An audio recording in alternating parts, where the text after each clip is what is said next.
pursuit of solutions based on international law, mutual respect and a balance of interests. Russia unchangingly stands ready to provide all necessary assistance for that work. Thank you. I thank the representative of the Russian Federation. You're watching Sky News. Breaking news. Donald Trump has said that the supreme leader of Iran, Ali Khamenei, is dead. He has posted the following on Truth Social. Khamenei, one of the most evil people in history, is dead, says the president. This is not only justice for the people of Iran, but for all great Americans and those people from many countries throughout the world that have been killed or mutilated by Khamenei and his gang of bloodthirsty thugs. He was unable to avoid our intelligence and highly sophisticated tracking systems, and working closely with Israel, there was not a thing he or the other leaders that have been killed along with him could do. President Trump continues, this is the single greatest chance for the Iranian people to take back their country. We're hearing that many of their IRGC, military and other security and police forces no longer want to fight and are looking for immunity from us. As I said last night, now they can have immunity.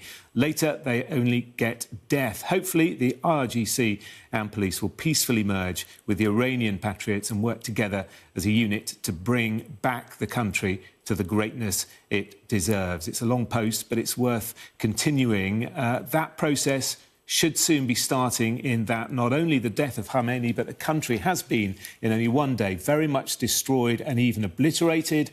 The president goes on. The heavy and pinpoint bombing, however, will continue uninterrupted throughout the week, or as long as necessary, to achieve our objective of peace throughout the Middle East and indeed the world. So President Trump saying on his Truth Social platform that the Supreme Leader, Ali Khamenei, is dead. The Israelis had been saying that. They reported it to the Reuters news agency a little earlier. It was denied by the Iranians and news agencies in Iran, saying that he was very much alive and commanding from the field.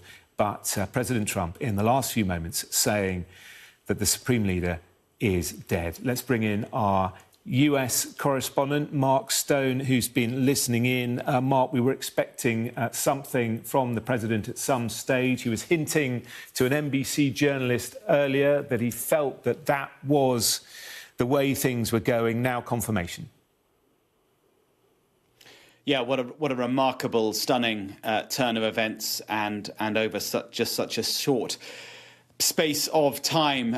If people were wondering whether this might be a sort of small strike by the Americans, perhaps something to nudge negotiations on, well, this, if the day wasn't already clear, this is the confirmation that what the American president, with Israeli help, has done now is something altogether different. This is regime change.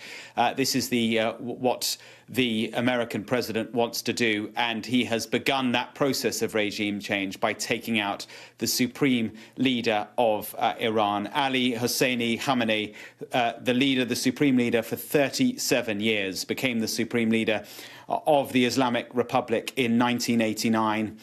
The second person only to have held that position. He was the president of Iran before he became the supreme leader, and so he has been right at the top of the Islamic Republic at the hands of the Americans and of the Israelis. We don't know. It is not clear how he died. It is not clear precisely where he died. And indeed, there is no public evidence at this stage that he is dead.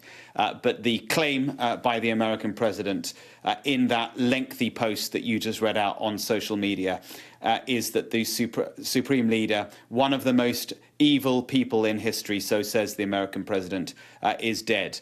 This will the President of the United States hopes will usher in a swift transition of power to what we don't know.